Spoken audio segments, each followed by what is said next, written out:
Hi, and welcome to Adamm's Stained Glass and Gallery. I'm Adamm Gritlefeld. I started this business back in 1972. And back then it was just stained glass. And I got into the gallery business, about 1980 when I moved from Westwood to Santa Monica and had a place with some extra space. And I started getting work from some of the artists that I knew that were doing craft shows and things to promote the business. And that expanded and expanded. And then when I moved to this location on 4th Street, 1426 4th Street, it was a great location for people coming in. And I started selling things like crazy out of windows and walkers by, everybody, telephone calls started pouring in. And so I expanded and got more and more work.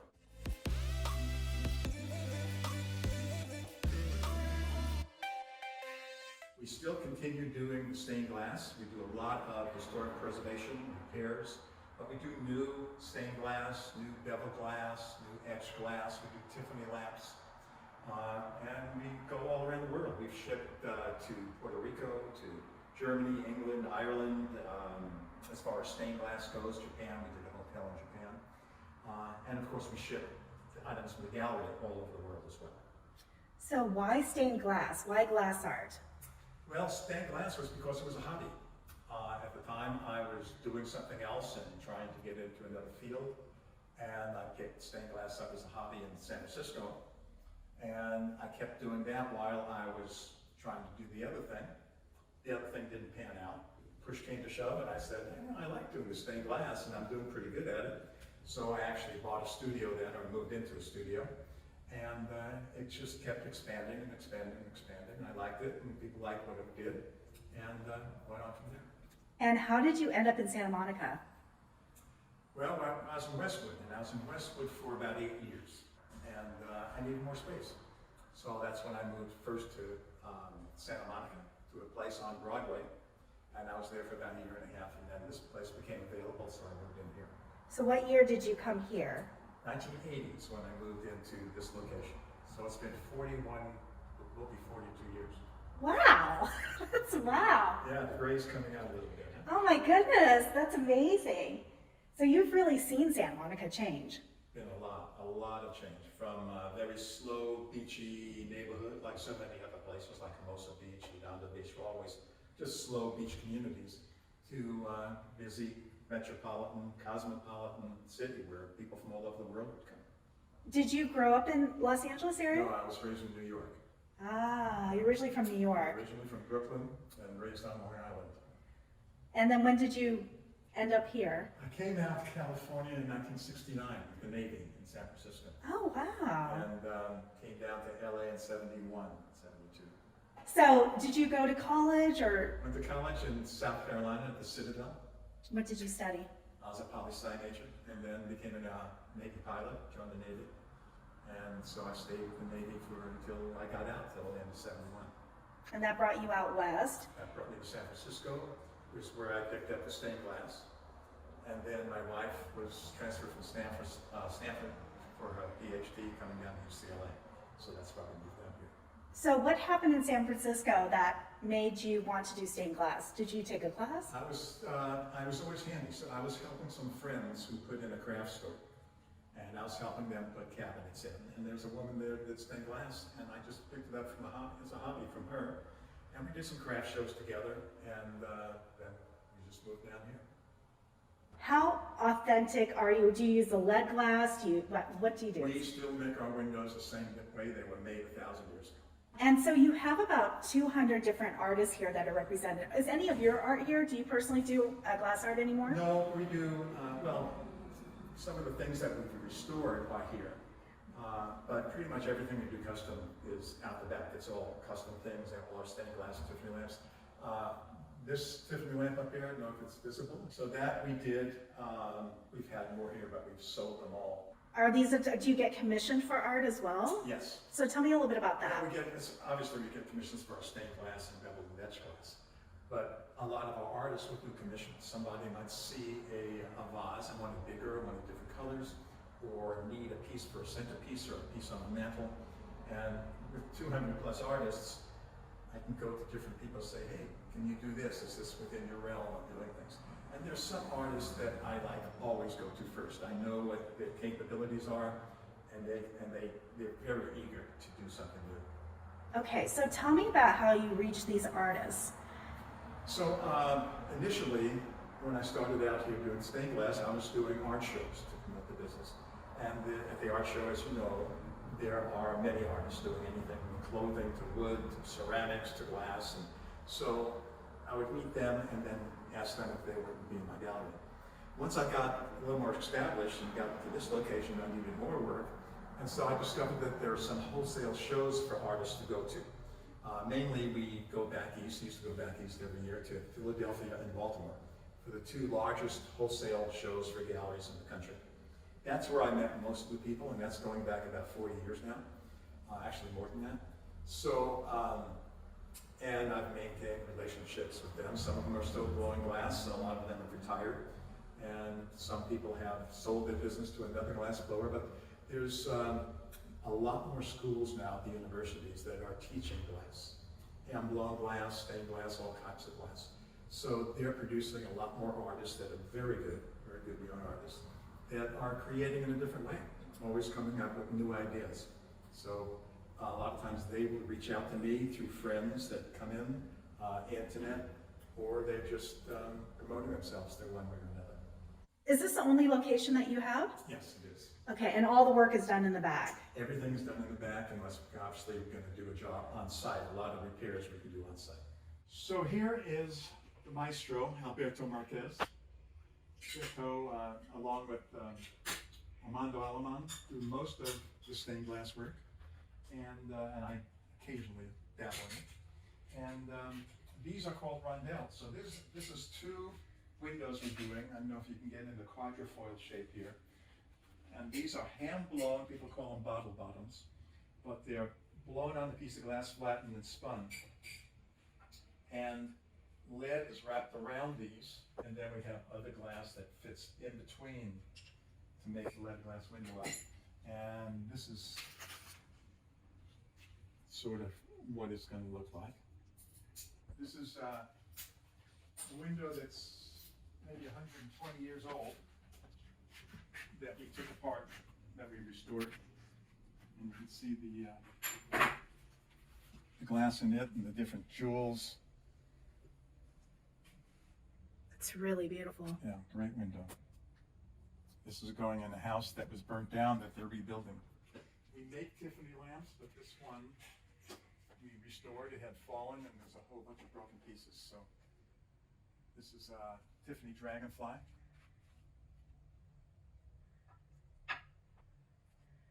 What's the process of a repair? What's the cost of it? The process. Well, on the Tiffany lamps, they were made with copper foil rather than lead. And the copper foil is a copper tape that's wrapped around the periphery of the glass. And then we use solder to solder over that so it adheres to the solder and makes a tight frame around the glass. If we're going to repair it, we have to melt out the solder that's around it and take the glass out. And then we cut a new piece of glass, put new foil around that, and solder it back in. Wow. So you can just go right into the middle of it, take it apart, and put it back in. And with lead, you can't always do that. Sometimes you have to take the window apart, depending on what it is and how intense the restoration is. You're both very patient men. You gotta be when you do this. Yes. You're the guy. How did you learn? I started as an apprentice here, like 32 years ago, something like that. Doesn't look that old, does it? I was 20 when I started, he was 40. Well, now I have to say your age. I was younger than 40. And you just fell in love with it and said, I'm going to do this for the rest of my life. Yeah, I mean, I started here, I liked it, and you can see it. Working with it for 32 years, it means I liked it. Yeah. How did you end up here?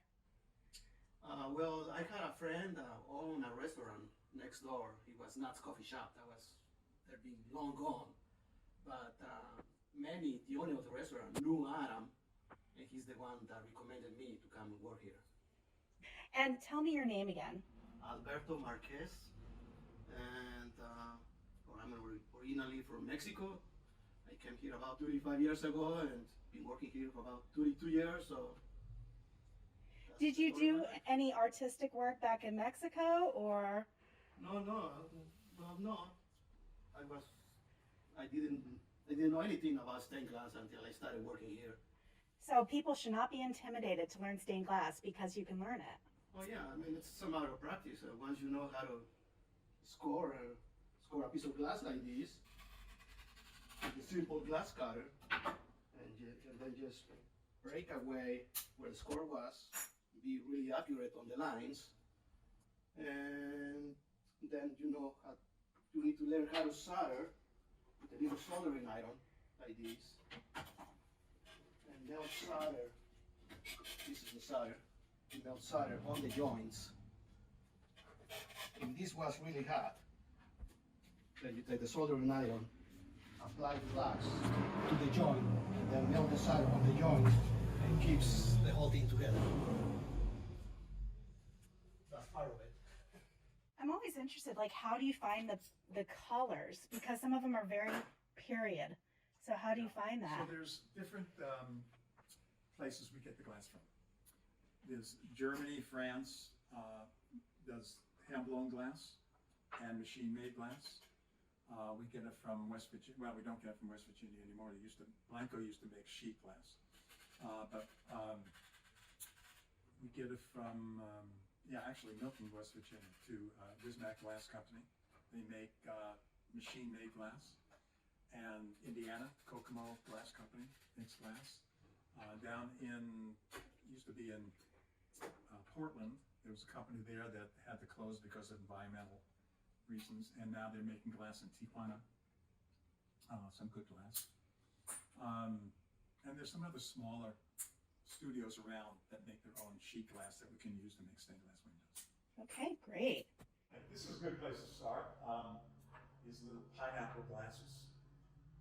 I love these. The color, just fun type of things. And like so many things, there's some vases that Andrew likes too. That's what's so wonderful about glass. People feel happy when they come in.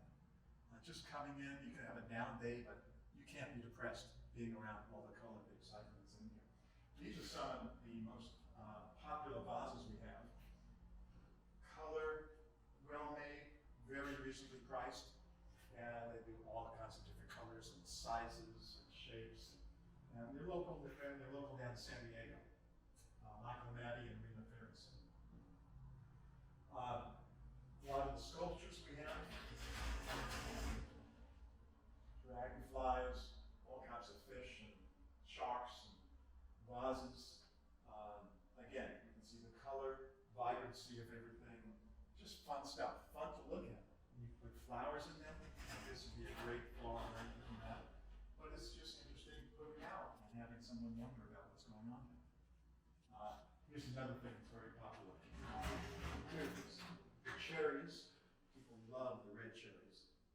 And then the jellyfish. These jellyfish are made by Rick Satava. He's up in Chico. And he's been doing this for probably 30, 35 years. Some of the most popular things in the country. And they're just glass. Everything is glass, solid glass. So many people ask if it's a real jellyfish. How do you display something like that? Do you sell pedestals? You can put a light on it or anything like that? These can be lit from the bottom, or you have light pedestals that can be lit from the bottom. If you have a case lit from the top, they look great, but they look pretty darn good. Just regular underneath, incandescent light bulb, or today we have LEDs, lampshade, or in a window where you might get the sunlight too. So they won't be damaged by the sun. No, none of the glass we have is going to fade, lose its color. Heat's not going to affect it at all unless you, of course, you have something out in the cold, you put it in an oven, the heat, the stress will crack it. But no, it's going to be just like what it is unless you take it, hit it with a hammer, and scratch it up. It's going to be like that forever. The cherries are really cute. Yeah, look at these things. And we have some bigger ones as well. It's amazing.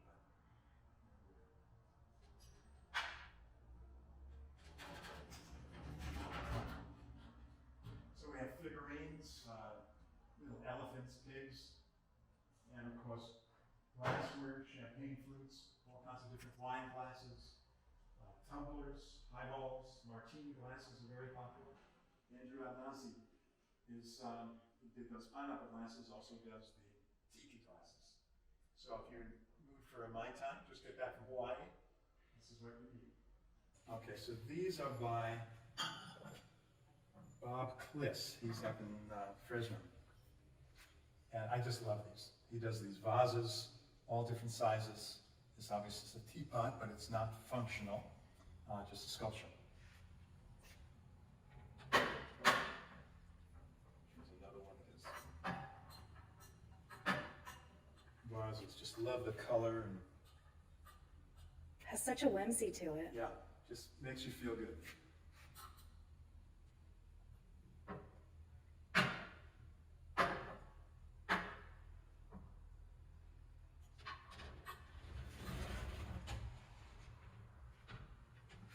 Here's another example of the martini and how it's blown out. They start out with the martini being very, very small and the vase very, very small.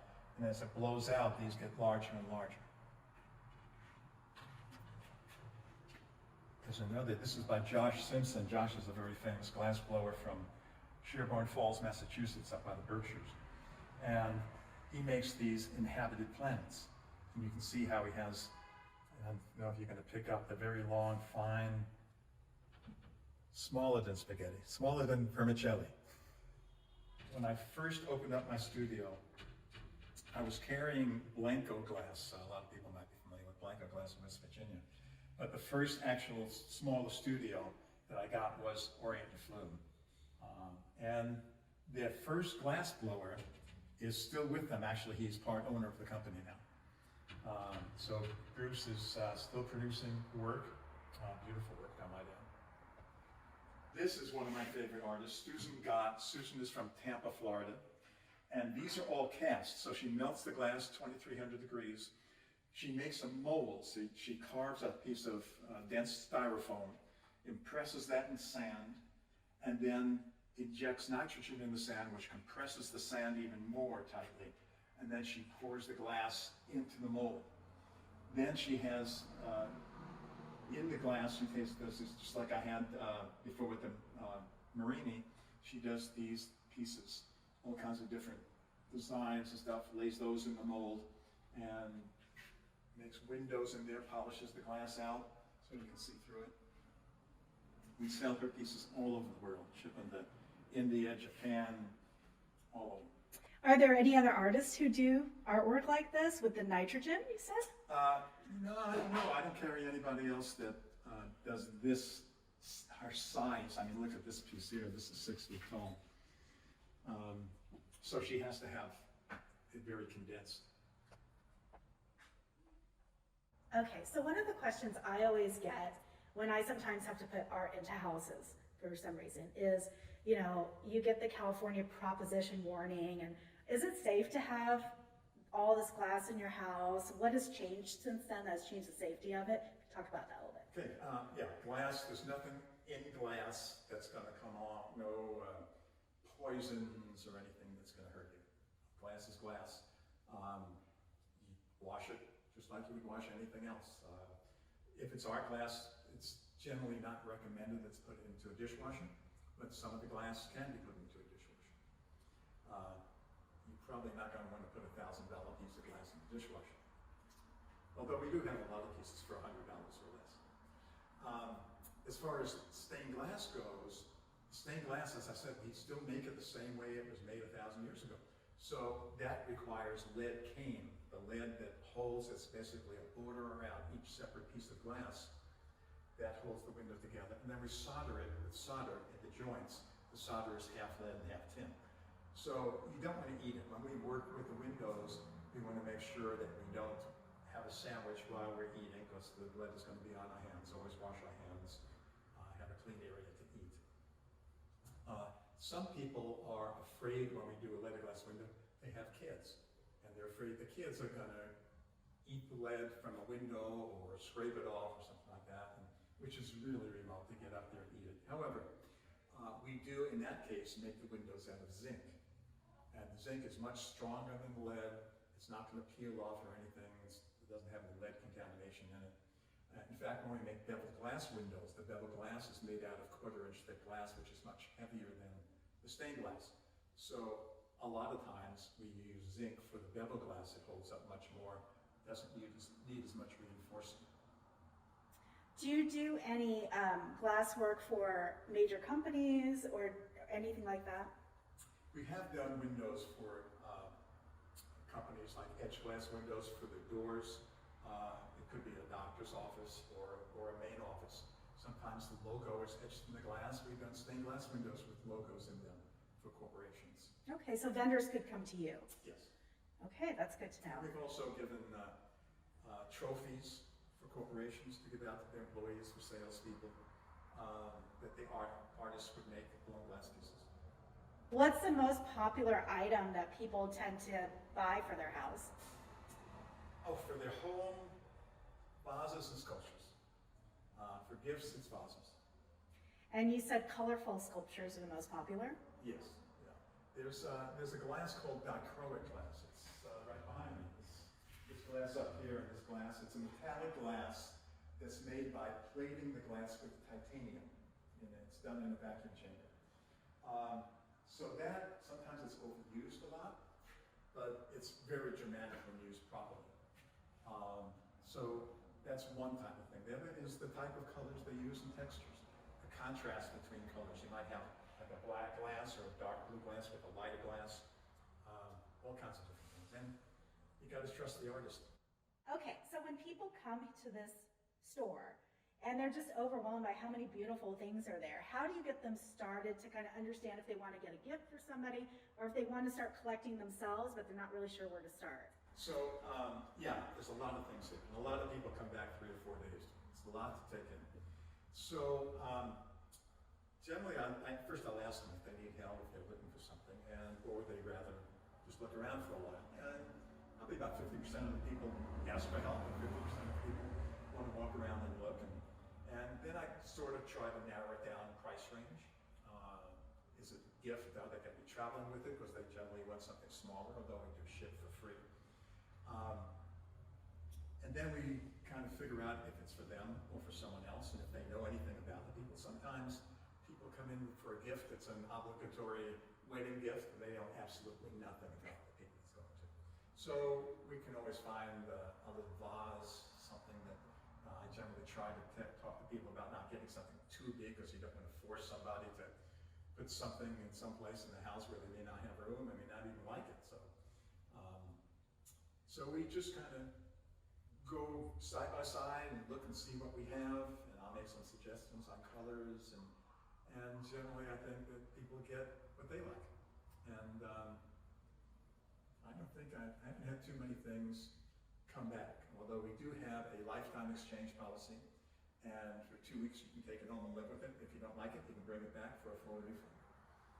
But in all the time that I've been here, which is 41 years now, I think I've only had 3, maybe 4 customers bring something back for an exchange that they bought. And what's the future of Adamm's Gallery?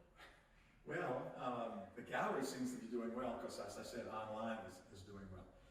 Locally, when the tourists stopped coming in with COVID, and there's no planes coming in, huge impact to the gallery, because we didn't have that. We lost about 90% of the sales. And then also, for 2 years, people didn't come in. They stayed home. It wasn't until maybe a year ago, Christmas, that we started seeing people getting out, coming back in, but still, it's a lot of people staying home. But we do ship. We ship for free, anything over $100. So there's a lot of people locally that will either call or go to my website and order it online, and then we ship it to them. Oh, that's great. And what's your website? AdammsGallery.com. Adam's Gallery. 2 M's. Okay, that's good. Why 2 M's? Tell me about that. It's a mystery.